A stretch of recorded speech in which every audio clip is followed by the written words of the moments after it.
Para el segundo parcial, hoy voy a hacer un breve repaso y punteo por los temas que abarca el segundo parcial, de la misma manera que hicimos con el primero.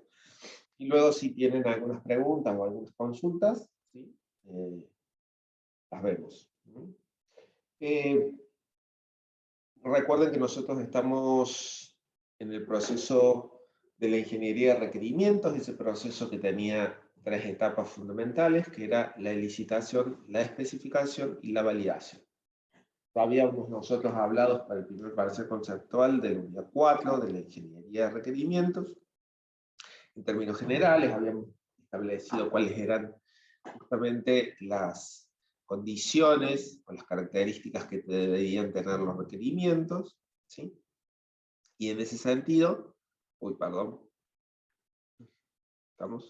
Y en ese sentido, ¿sí? Habíamos hablado de que teníamos, por un lado, los requerimientos funcionales también, y los no funcionales, y habíamos definido cada uno de ellos. Entonces, analizando el proceso de la ingeniería de requerimiento, lo que íbamos a hacer es detallar cada una de las etapas, ¿sí? De ese proceso de la ingeniería, que comenzaba con la licitación de requerimientos. La licitación de requerimientos, su principal objetivo es obtener conocimiento, ¿sí? A partir de diferentes fuentes, ¿sí? Que pueden existir en el dominio del problema. Entendiendo dominio del problema como aquella situación o aquel negocio, ¿sí? Sobre el cual nosotros estamos enfocados, estamos analizando y queremos construir una solución de software. Entonces, a través de la licitación de requerimientos, nosotros vamos a capturar, ¿sí? Necesidades, requerimientos, requisitos de los usuarios, pero también vamos a capturar reglas de negocio, vamos a capturar información, vamos a capturar ese conocimiento necesario que nos permita a nosotros tomar el resultado de la licitación, ¿sí? Como todos los requerimientos de las partes, para que nos permita luego pasar a la construcción del software. Como resultado entonces de la licitación teníamos los requerimientos de las partes involucradas. Requerimientos probablemente que están definidos en términos de una lista de requerimientos. Así que una vez que hemos identificado los requerimientos, los hemos ido escribiendo, hemos ido haciendo un análisis del resultado de la licitación, los podemos organizar, podemos diferenciar los requerimientos funcionales de los no funcionales. Dentro de los requerimientos funcionales podremos hablar de los requerimientos globales y de los detallados. Y luego, como una actividad propia de esta tarea de licitación, vamos a priorizar los requerimientos, ¿sí? De manera de luego poder tener una lista más o menos acabada que nos permita pasar a la etapa de especificación, en donde vamos a detallar y donde vamos a escribir, ¿sí? Estos requerimientos desde un punto de vista del sistema mucho más detallado, viendo la interacción, pudiendo conocer cuáles serían las interfaces que vamos a utilizar, ¿sí? Entonces, este proceso de licitación finaliza, como les decía, con esos requerimientos que nosotros hemos obtenido, que nosotros hemos descubierto, ¿sí? O que nos han transmitido las diferentes partes involucradas. Y si hablamos de las fuentes a partir de las cuales nosotros podemos obtener información, ¿sí? Vamos a tener, por un lado, documentación existente en relación al dominio que estamos analizando, que puede ir desde planillas que se utilizan en el negocio, podemos tener documentación, reglamentación que esté en algún documento, podemos ir desde documentación que sean mails, documentación que tenga que ver con informes o reportes que se envían a la dirección, ¿sí? Es decir, toda esa documentación puede ser una fuente de información, principalmente donde vamos a capturar qué, y vamos a capturar seguramente los datos, la información que nosotros tenemos que manejar en el sistema. La documentación suele ser un input principal para poder identificar, por un lado, información y por el otro lado, reglas de negocio. Obviamente que tenemos los participantes, ¿sí? Los participantes son los clientes, los involucrados, no necesariamente, no solamente los usuarios directos, ¿no? Estamos hablando de todos aquellos que de una u otra manera van a participar en el proceso de desarrollo, que luego van a verse afectados por la implementación del software que nosotros estamos. Entonces, todas esas personas, ¿sí?, de alguna manera, son interesantes de conocer su opinión o sus necesidades a través de diferentes técnicas de licitación. Obviamente también tenemos el dominio como tal, ¿sí?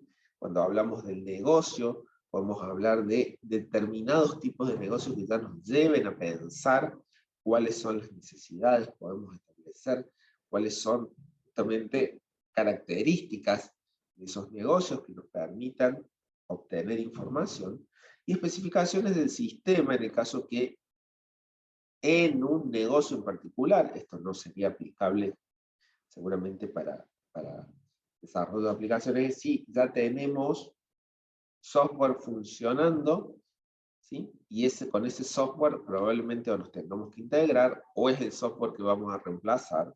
¿Sí? Entonces, digo, todas esas definiciones que tengamos respecto a software existente pueden ser. Y para, obviamente, llevar adelante este proceso de licitación, tenemos o podemos utilizar diferentes técnicas. Entre estas técnicas podemos tener, por un lado, la entrevista, entrevista que refiere a esta conversación abierta entre dos personas, como se diría un mano a mano, en donde nos sentamos una persona con una serie de preguntas, que pueden ser preguntas abiertas, preguntas cerradas, preguntas de sondeo, y podemos realizar, ¿sí?, todo un relevamiento de las necesidades de esa persona. Entonces, a través de las actividades que tienen que ver con planear la entrevista, luego realizarla y luego elaborar el informe, podemos obtener información que sea de relevancia para el objetivo que estamos planteando, que es la construcción de software. Seguramente las entrevistas son de los principales técnicas que nos van a permitir identificar requerimientos, ¿sí?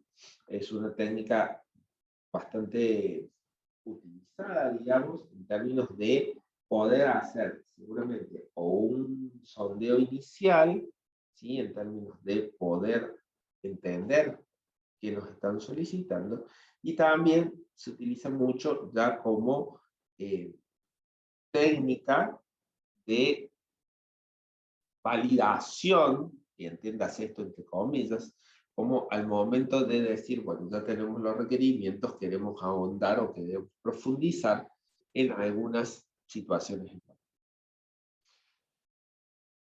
Por el lado de la técnica del cuestionario, ¿sí?, tenemos justamente que cuando hacemos cuestionarios vamos a considerar que estamos utilizando esta técnica para trabajar con gran cantidad de personas. ¿Sí? De alguna manera, en este sentido, lo que hacemos es definir una cantidad de preguntas que se van a responder por escrito. ¿Sí? En algunos casos se pueden denominar encuestas, pero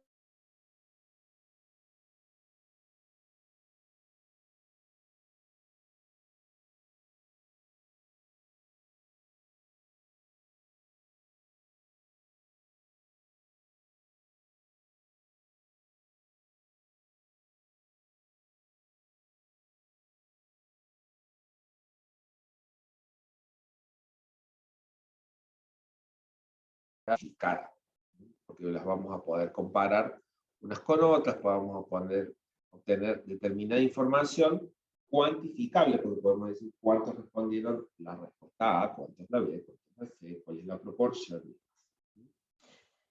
De la misma, o de manera muy similar a lo que es el cuestionario, tenemos la planeación del cuestionario como actividad, luego la realización y luego el análisis de la información. ¿Sí? Vamos a tener que definir cómo vamos a construir el cuestionario, qué preguntas vamos a incluir, ¿sí?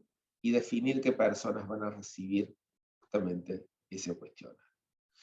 Una vez que tenemos el cuestionario definido, lo que vamos a tener que hacer es entregar el cuestionario a las personas o dejarlo disponible para la respuesta por parte de justamente los involucrados o las personas que fueron seleccionadas para responder ese cuestionario.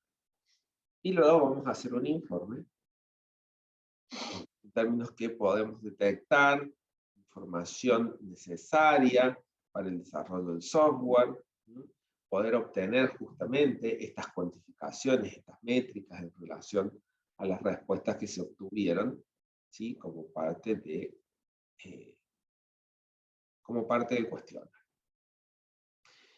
Bien, después tenemos, por otro lado, lo que es el análisis de la documentación, ¿sí? Básicamente, lo que vamos a hacer con el análisis de la documentación es descubrir y analizar datos, ¿sí? Para, a partir de qué fuente de información, de justamente la documentación, ¿sí?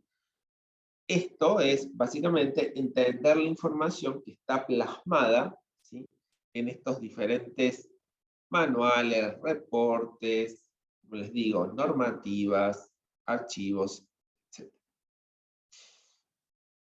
El análisis de antecedentes o de documentación puede incluir el análisis de documentación cuantitativa o cualitativa. Cuantitativos, obviamente, reportes, transacciones, formularios que permiten, por ejemplo, captar los datos necesarios para justamente efectuar esas transacciones. Y de esta manera poder entender, ¿sí? Si lo que estos documentos se están utilizando, qué información tienen, si tienen errores, si tienen... Un segundito, gente, ahí está. Si hay errores en los documentos, cuántos se utilizan, pero fundamentalmente nos tiene que servir como una fuente de información, ¿sí?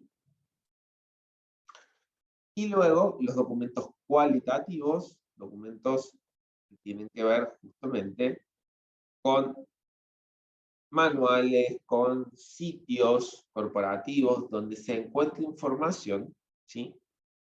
Que justamente hace al conocimiento probablemente de la organización, que tienen que ver con comunicaciones que se pueden realizar en la organización, ¿sí? De tal manera que nosotros podamos identificar un poco la forma en que se trabaja, a qué nos lleva esos análisis de documentos cualitativos a pensar en justamente cómo se organiza el trabajo en la organización. ¿Sí? Por el lado de la observación, tenemos que resulta en una tarea en donde nosotros vamos a poder establecer la manera en cómo las personas hacen su trabajo, de qué manera toman decisiones, estando justamente en el lugar, ¿sí? En donde las personas realizan esas actividades, ¿sí? De esta manera, la observación fundamentalmente lo que nos permite es obtener información de aquellas personas que toman decisiones y también confirmar, ¿sí? O darnos cuenta de que la información que nosotros habíamos capturado a través de otras técnicas de licitación es acertada o es incorrecta. la observación, básicamente, ¿sí?, se registra, ¿sí?, como resultado de haber establecido a quienes vamos a observar, por qué los vamos a observar, dónde se va a hacer esa observación, ¿sí? Y a partir de allí ir tomando notas, fundamentalmente. Es básicamente eso, tomar notas. Y luego tenemos el brainstorming, ¿sí? Brainstorming, en donde es un espacio para generar ideas. Ya salimos un poco del uno a uno, de una técnica individual, ¿sí?, o el cuestionario que puede ser anónimo, sino que aquí nos sentamos a trabajar, ¿sí? Nos sentamos a trabajar entre varias personas para ser un disparador de ideas. Esto puede utilizarse más, no tanto en la etapa de definición, sino en la etapa de pensar cuál es el software que queremos. Hicimos entrevistas, hicimos cuestionarios, observamos, tenemos una idea de cuál puede ser el software que vamos a construir, nos podemos sentar a pensar justamente en la forma que va a tener ese software y de la misma manera determinar si nuestra construcción inicial de ese software en términos de requerimientos, ¿sí?, es correcta o hay que hacerle modificación. El brainstorming consta de dos fases, tienen que ver con la generación justamente de las ideas, ¿sí? Vamos a tener un espacio en donde todos podamos plantear nuestras ideas sin que las mismas sean cuestionadas. Fundamentalmente la generación tiene que ver con esto, justamente. No importa la idea, ¿sí? Lo importante es poder plasmar todas las ideas que surjan en el equipo, en el grupo. Y luego, ¿sí?, las ideas que se van obteniendo, llega un momento en que se van a organizar, ¿sí?, para rever, para reescribirlas o para en ese momento sí descartar.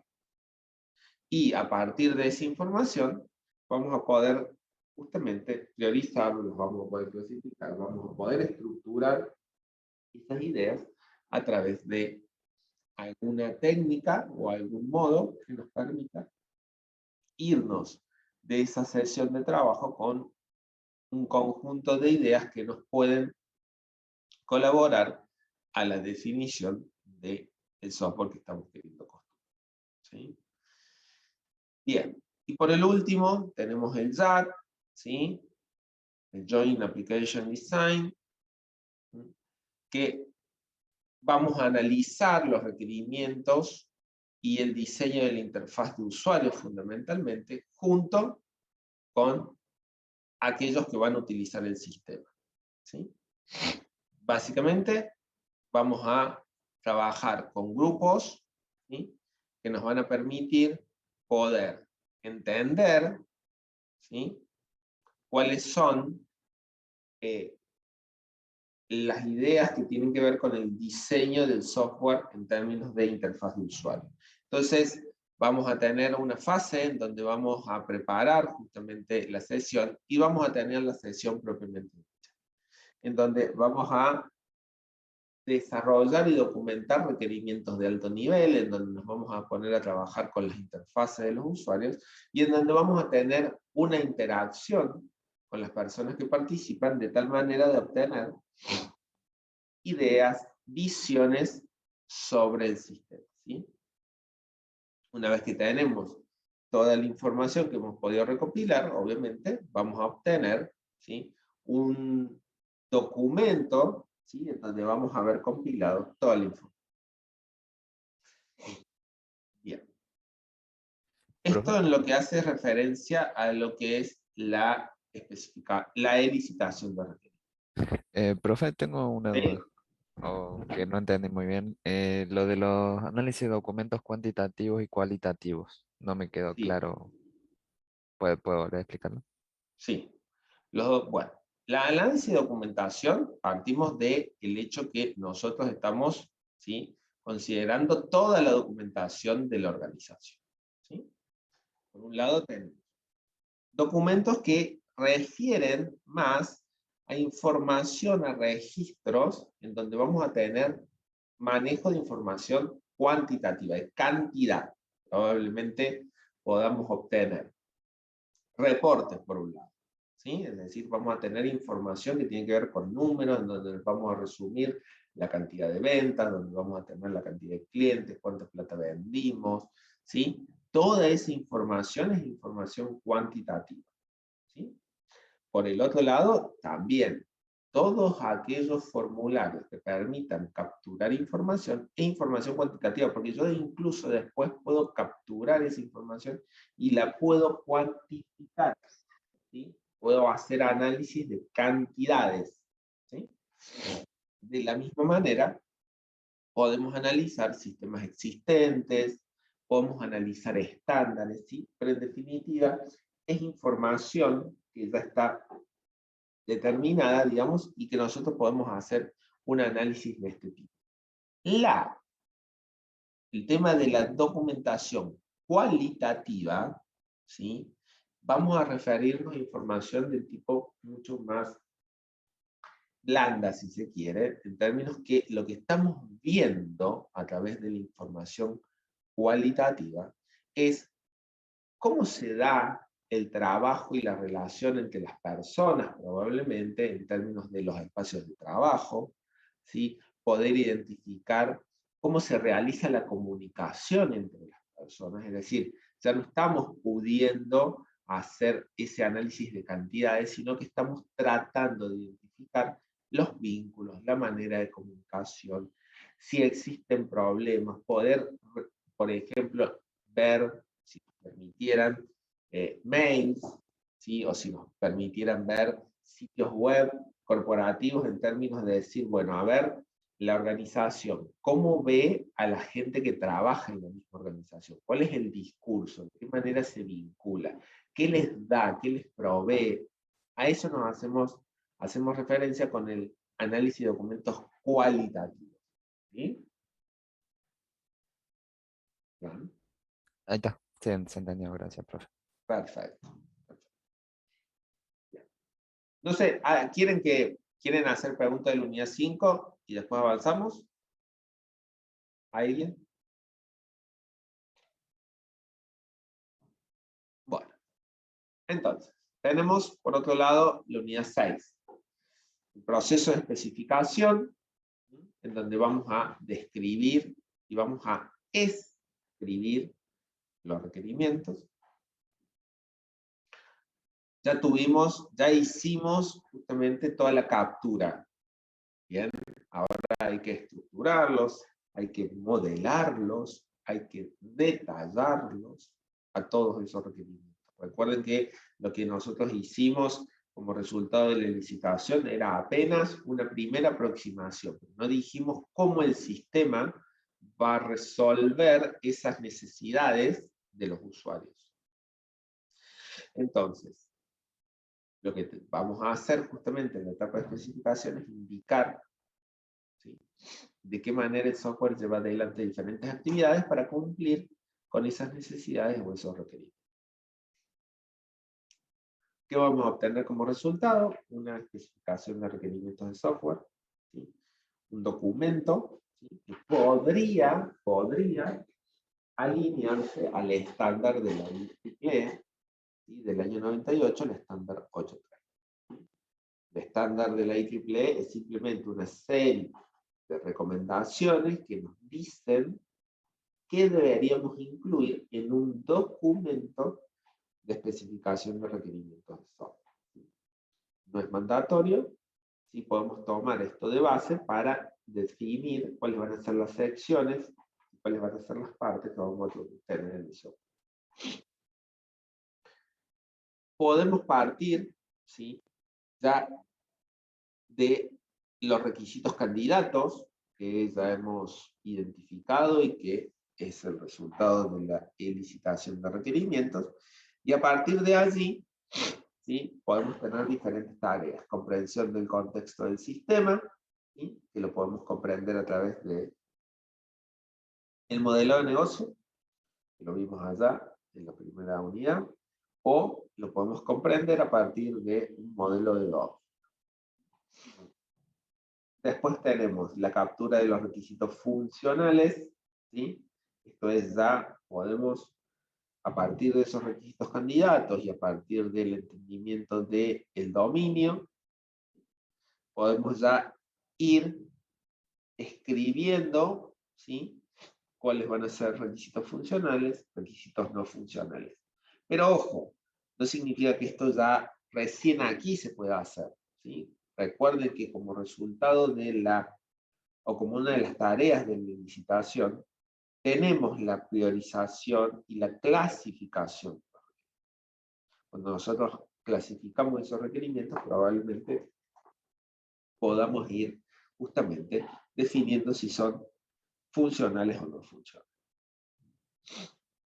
En la especificación de requerimientos, como les decía, vamos a obtener como resultado un documento, ¿sí?, que nos va a permitir justamente transmitir ese conocimiento y esa definición del sistema que estamos haciendo tanto a los clientes, ¿sí?, y seguramente en esa comunicación a los clientes nos vamos a permitir también hacer la validación con esos clientes, con esos usuarios, y también nos va a permitir la comunicación hacia el equipo interno, hacia las personas que luego van a trabajar con esos requerimientos que son, como dice ahí en términos generales, analistas y diseñadores, desarrolladores, y también quienes van a hacer las pruebas del sistema.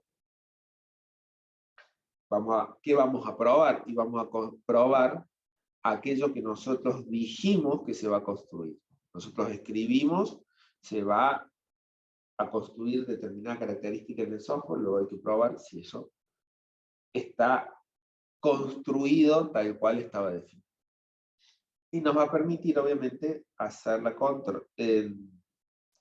control de la evolución del sistema. ¿Por qué? Porque si nosotros vienen nuevos requerimientos, cambios en el sistema, nosotros tenemos una base a partir de la cual poder identificar si está o no está contemplado ese requerimiento, qué cambios implicaría y de qué manera nosotros vamos a llevar esa evolución del software a través de las diferentes etapas de desarrollo. Siempre partiendo desde un requerimiento, ¿sí? Siempre tenemos que partir desde un requerimiento que esté escrito. Bien, allí tenemos quiénes son los destinatarios, ¿sí?, quienes van a utilizar los requerimientos y el documento de la especificación de requerimientos. Y el proceso de especificación de requerimientos podemos, a través justamente de comprender el contexto del sistema, del listado inicial de requerimientos como resultado de la licitación y a partir del objetivo del sistema de información, construir el modelo de casos de uso, ¿sí? Un modelo de casos de uso, ustedes ya bien saben, ya están practicando, modelo de casos de uso que está conformado por un diagrama o varios diagramas de casos de uso, donde vamos a definir actores y vamos a definir casos de uso y vamos a establecer relaciones. Luego vamos a tener, ¿sí?, ese modelo de casos de uso también está conformado por las descripciones de casos de uso y podemos acompañarlo con prototipos de interfaz. Los pasos generales para construir ese modelo de casos de uso es encontrar los actores y los casos de uso.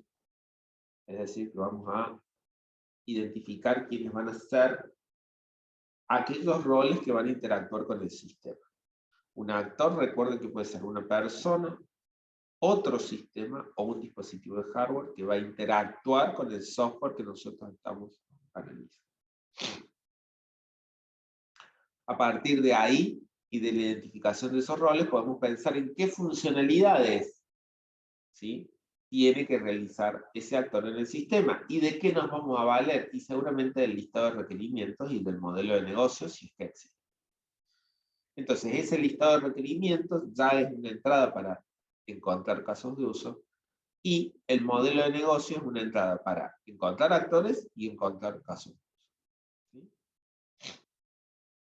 Luego vamos a estructurar el modelo de casos de uso. Seguramente vamos a empezar a identificar cuáles van a ser relaciones entre los casos de uso. Vamos a poder empezar a ver quiénes se relacionan con quién en términos de actores con casos de uso entre sí. Construimos el diagrama y describimos los casos de uso, en donde vamos a hacer justamente esta definición detallada de los pasos necesarios para cumplir con el requerimiento del software.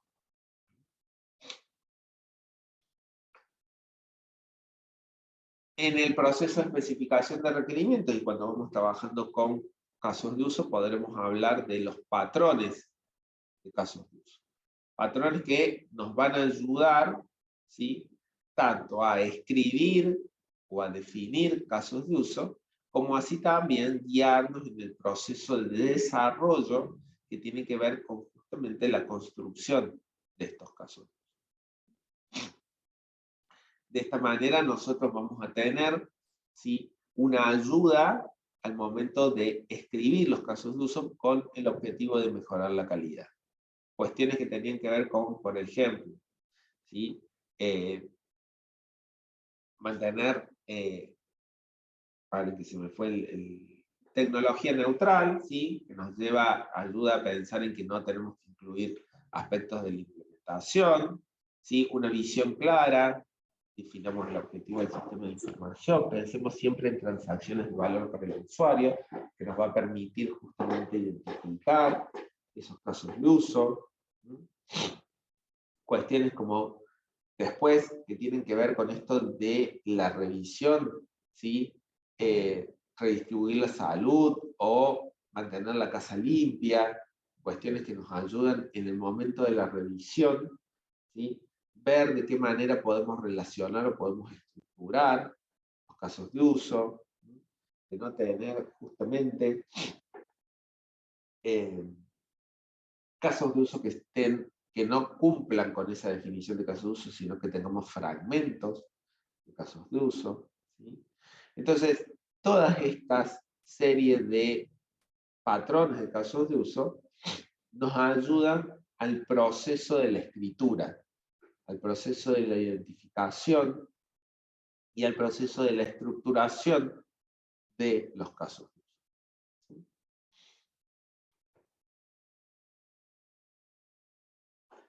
Y cuando hablamos de la especificación de requerimientos, vamos a hablar de otros dos conceptos que salen un poquito de lo que es el concepto de casos de uso, pero que van a acompañar. Es el prototipo de interfaz de usuario. Recuerden que un prototipo es una representación limitada de un producto, es decir, una definición que no tiene toda la funcionalidad final del sistema, sino que es algo que podemos construir desde un papel hasta en un software, pero que en definitiva no tiene el código por detrás ni esta función. Estos prototipos de interfaz, sin duda, pueden acompañar a los casos de uso y nos permiten, sin duda, interactuar con el futuro usuario cliente de tal manera de poder detectar si lo que hemos escrito está de acuerdo a sus necesidades, si quiere realizar cambios. Es decir, que podemos, ¿sí?, interactuar para que nos dé un feedback ese usuario. ¿Sí? Eso por el lado de los prototipos, que después también se pueden utilizar en la etapa de validación. ¿Sí? Y por el lado del diagrama de máquina de estados, ¿sí?, que lo habíamos, era uno de los temas que nos quedó allá en el primer semestre. El diagrama de máquina de estados, recuerden que nos va a mostrar o nos va a especificar los estados por los que puede pasar un objeto, volvemos al concepto ya de clases y objetos, un objeto a lo largo de su vida. ¿Y por qué pasa por esos estados? Porque está respondiendo a eventos. ¿Y qué son esos eventos en definitiva? Es comportamiento definido en la clase.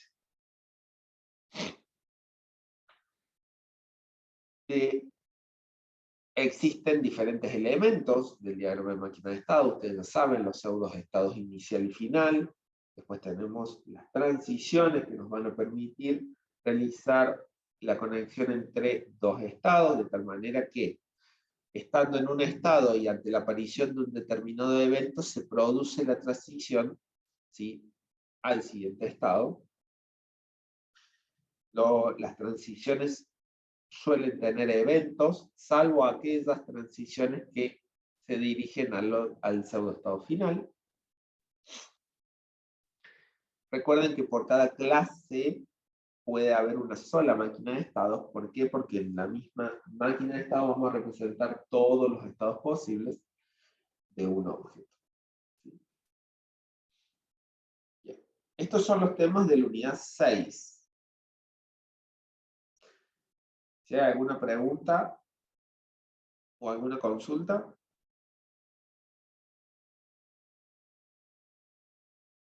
Bueno, la unidad 7, que la vimos hace poquito, ¿sí?, tiene que ver con la validación de requerimientos.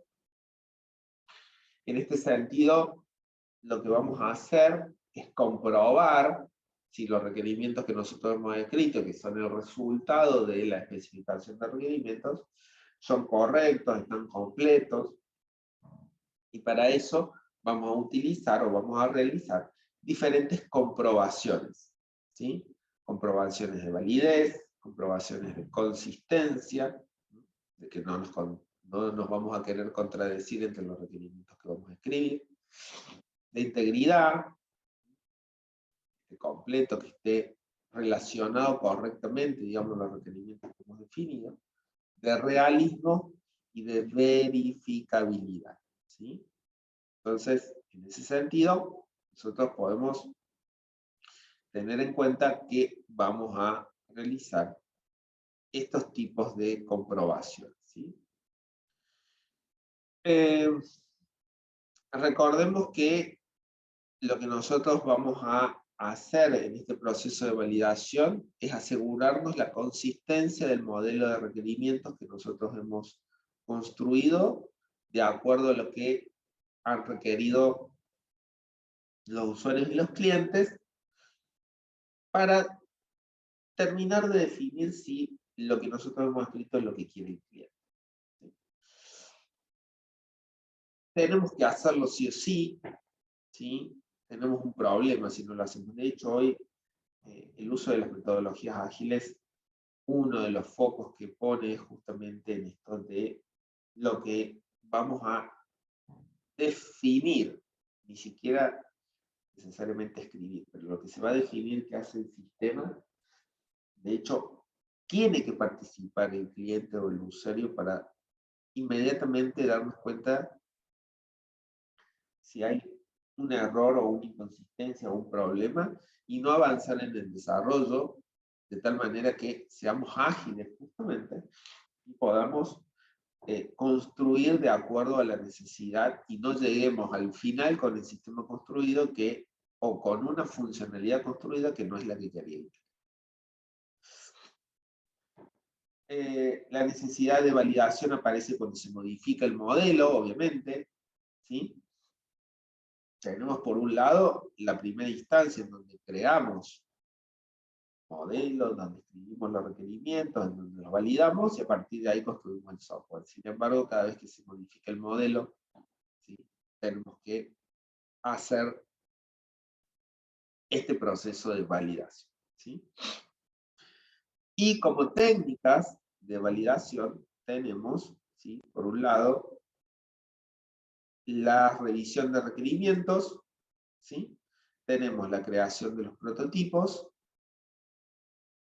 y la generación de casos de prueba. La revisión de requerimientos, y sí, nos sentamos entre varios, ¿sí? Leemos los requerimientos y determinamos si responden a lo que el cliente quiere o necesita. Es decir, que es un proceso bastante manual.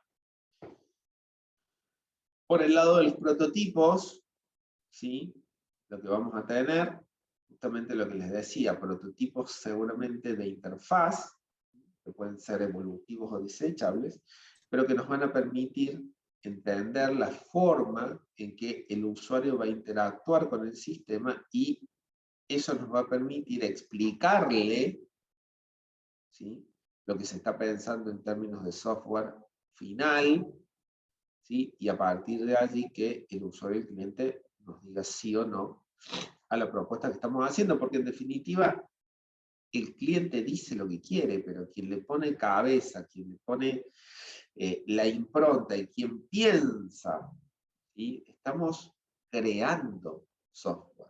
Ustedes piensen que ustedes están creando, esto es un proceso de creación.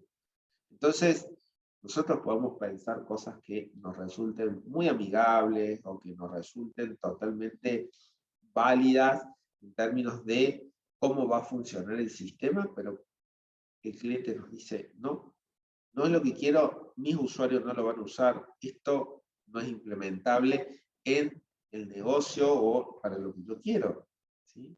Entonces, ¿por qué? Porque ese proceso creativo pasa por la cabeza de uno.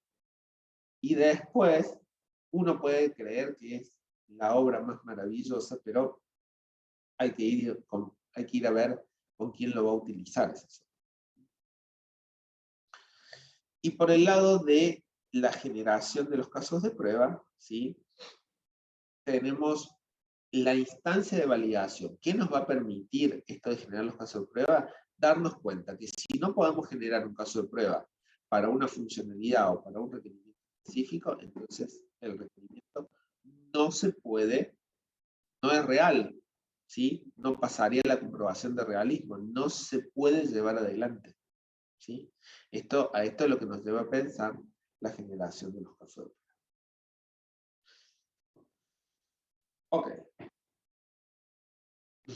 Y por último, la unidad 8, donde retomamos el tema del proceso unificado de desarrollo, ¿sí?, donde hablamos que es un proceso, recuerden, que es iterativo incremental, que es un proceso prescriptivo, que nos va a definir el conjunto de actividades que nosotros tenemos que hacer para construir software. Y que es un proceso genérico, en términos que no está definido solamente para algún tipo de software o algún tipo de organización o algunas características en particular, sino que nos dice, usted si quiere construir software, siga todos estos pasos. Lo que sí nos dice es, yo para construir software voy a utilizar UML, ¿sí? Eso sí nos plantea el proceso de desarrollo, ¿sí? Porque todo lo que, las actividades que plantea, tiene que ver justamente con la construcción de modelos o de diagramas UML. El proceso unificado de desarrollo, recuerden las características, es dirigido por casos de uso, centrado en la arquitectura, iterativo e incremental, ¿sí? Dirigido por casos de uso porque son esas piezas de software, ¿sí?, en definitiva, las que van a guiar tanto el análisis, la construcción, la implementación y el despliegue. Nosotros vamos a ir iterando a partir de esas piezas de especificación que se van creando, ¿sí? Por eso es dirigido por los casos de uso. Esos casos de uso atraviesan todos los flujos de trabajo. Después es iterativo incremental, ¿sí? Vamos haciendo iteraciones que nos van a ir permitiendo obtener incrementos del software. Y esas iteraciones significan que vamos a pasar por diferentes flujos de trabajo, ¿sí? Los flujos de trabajo originales que plantea el proceso unificado de desarrollo son el flujo de trabajo de requisitos, el de análisis, el de diseño y implementación. Y cuando hablamos de flujo de trabajo, estamos hablando de una serie de actividades que realizan una serie de roles y que vamos a trabajadores para obtener un conjunto de artefactos que son el resultado de justamente esas actividades.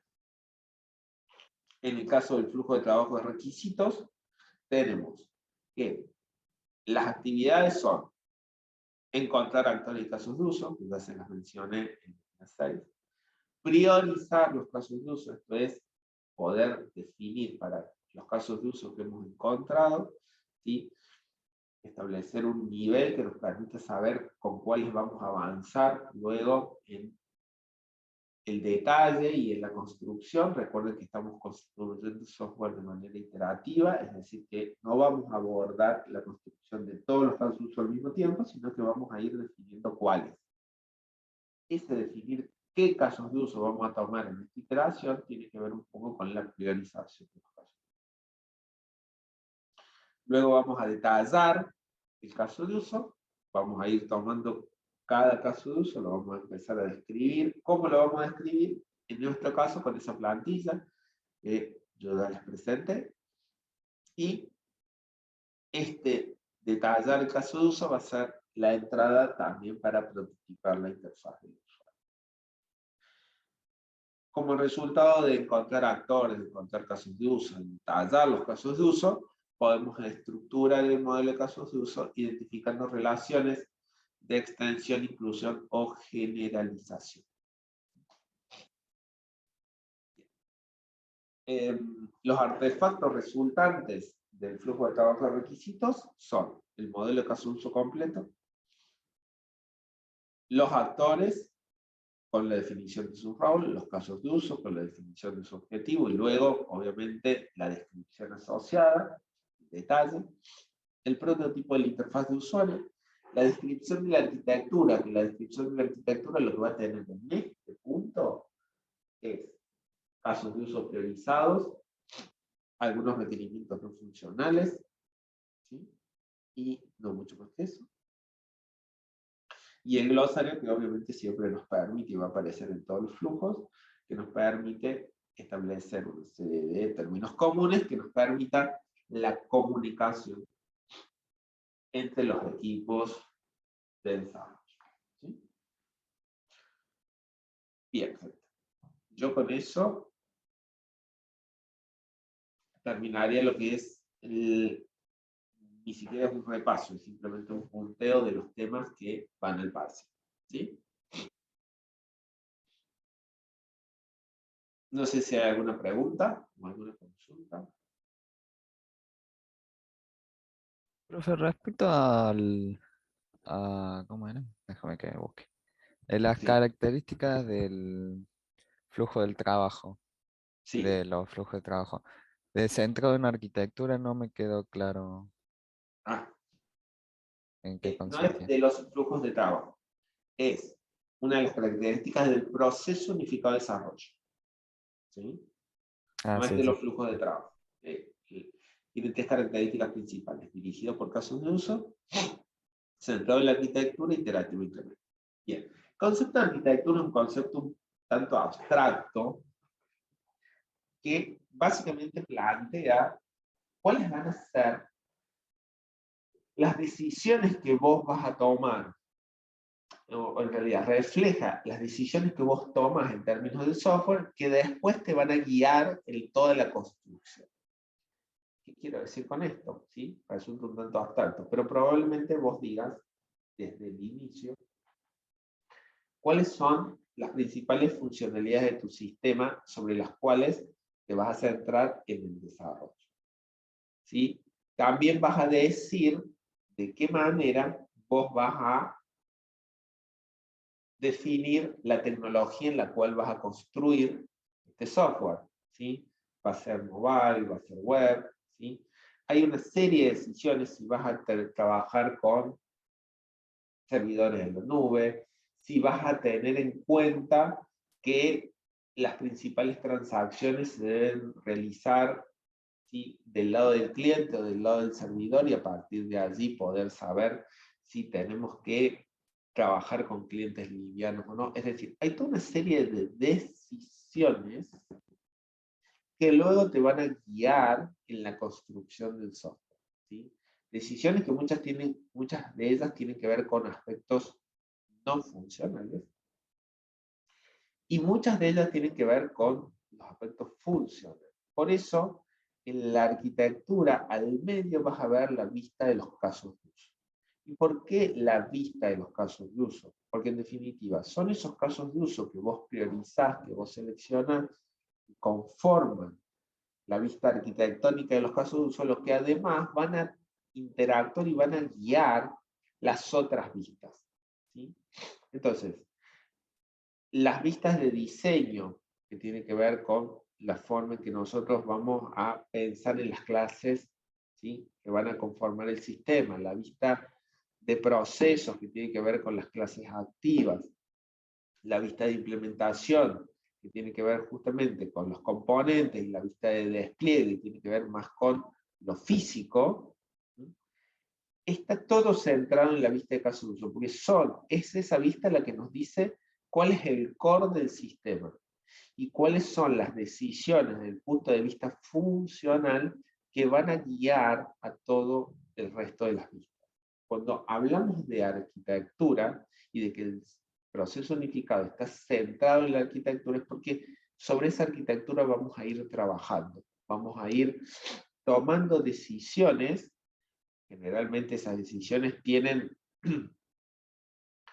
o la mayor cantidad de decisiones se toman en determinados momentos al inicio, ¿sí?, en la fase de inicio, en la fase de elaboración, digamos, del software, pero son esas decisiones las que luego nos van a guiar. Entonces, por eso es que hay una definición de arquitectura que dice que son las partes del software, los componentes y cómo esas partes del software se relacionan entre sí.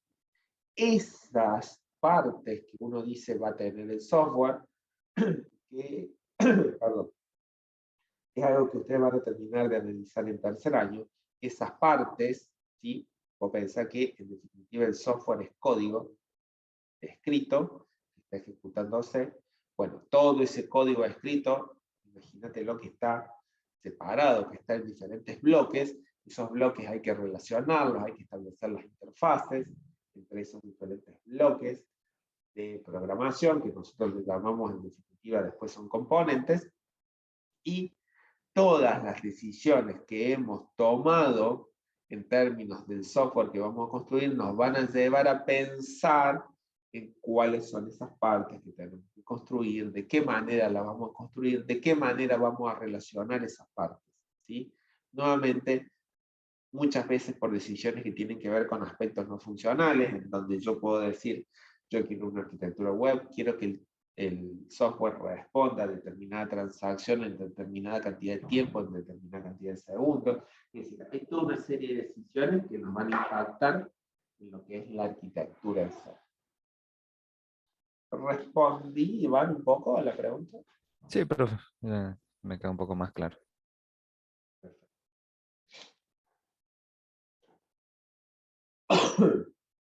Bien.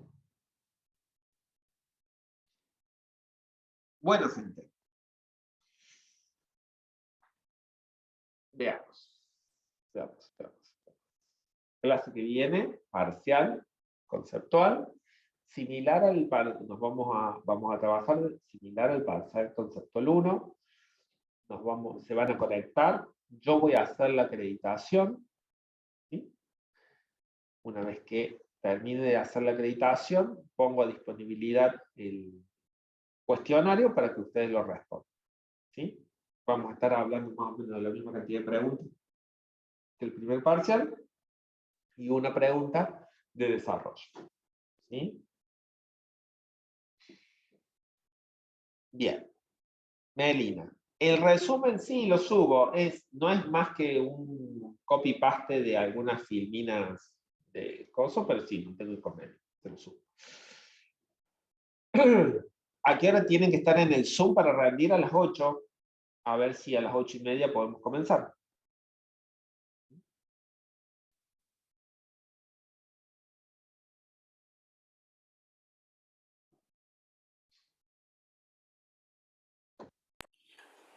Profe, ¿Sí? lo que es a desarrollar es tipo definición de libro o No, algo. de la misma manera que el Barcelona. Preguntas de relación y de relación de conceptos, de relación de temas. Gracias. De nada. Profe, flujos de trabajo de análisis no entran, ¿no? No, eso lo vemos después del parcial. No, la unidad 8 solamente la parte de requisitos. A ver, entonces van a hacer preguntas, ya saben. Múltiple opción, con una o varias preguntas, o una o varias respuestas válidas, preguntas verdadero o falso. Alguna pregunta de emparejamiento puede haber. Esto de emparejamiento es como usted, es decirle una con flechas, es más o menos lo mismo. Y vamos a tener una pregunta de desarrollo, ¿sí? Esa pregunta de desarrollo del mismo estilo, ¿sí? De lo que fueron las preguntas en el primer parcial conceptual. Yo esas preguntas, ¿sí? Se las voy a, digamos, un esquema de preguntas similares, se las voy a disponibilizar el día martes, ¿sí? Se las voy a subir el día. Entonces, preguntas de relación entre temas de unidades, ¿sí?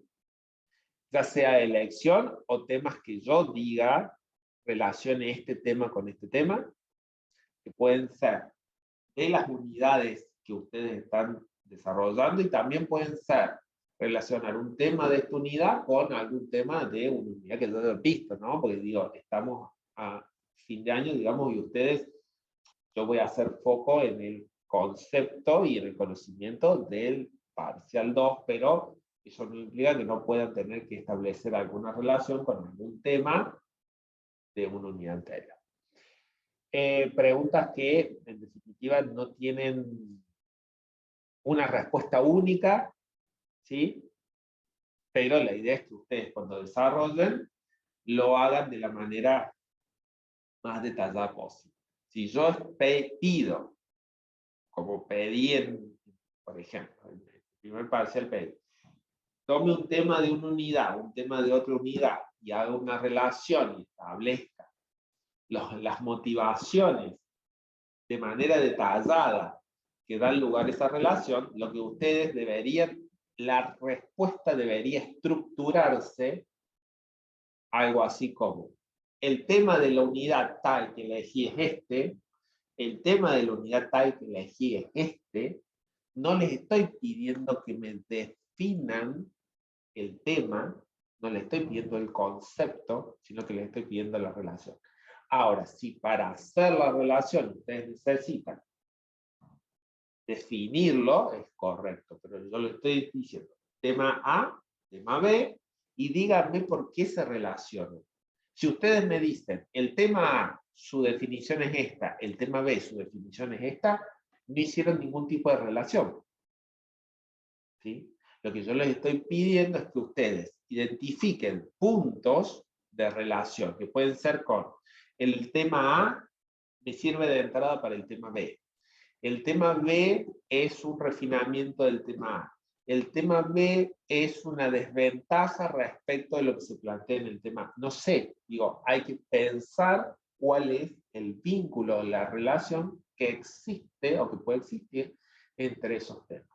Que generalmente son temas que, más allá de la unidad, yo les pongo a elección de ustedes, no es que yo les digo, ¿sí?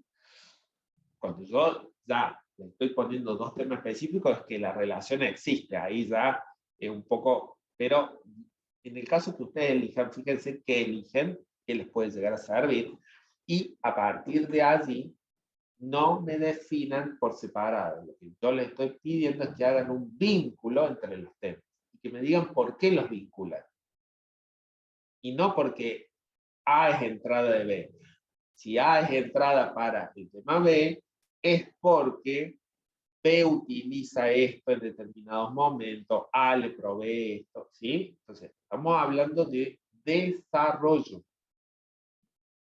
Algunas preguntas, algunos de ustedes las desarrollaron muy bien, pero hago esta aclaración por el hecho de algunas respuestas que vi en el primer paso, ¿sí? Vamos a tener la misma cantidad de tiempo, que son 60 minutos, ¿sí? Para desarrollar.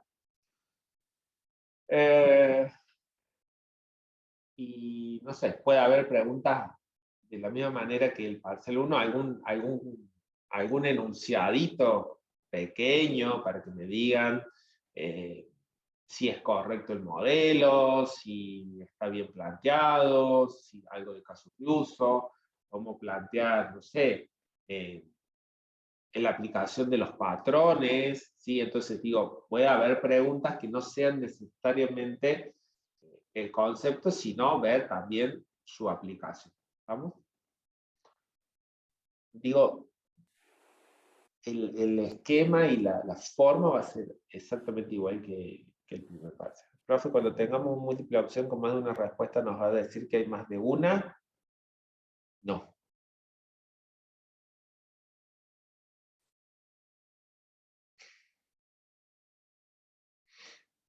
Incluso puede haber digamos, eso es justamente parte de la evaluación que yo hago, digamos. Digamos, si ustedes, yo no soy de darles respuestas así como demasiado parecidas, pero sí les doy preguntas y respuestas para que piensen si va más de una o no. A veces, Genaro, lee bien la pregunta, ¿sí? Porque en la pregunta probablemente te diga, ¿sí?, si hay más de una respuesta. ¿Sí?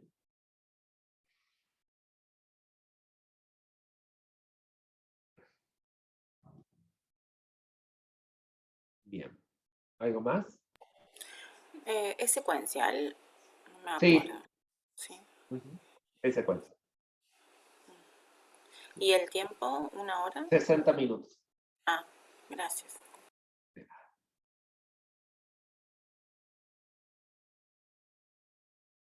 Sí, recuerden, es secuencial. El protocolo es, ya se los voy a revisar, pero es tal cual el de lo primero. Recuerden, tienen que rendir con cámara encendida, todo el tiempo conectados. ¿Sí?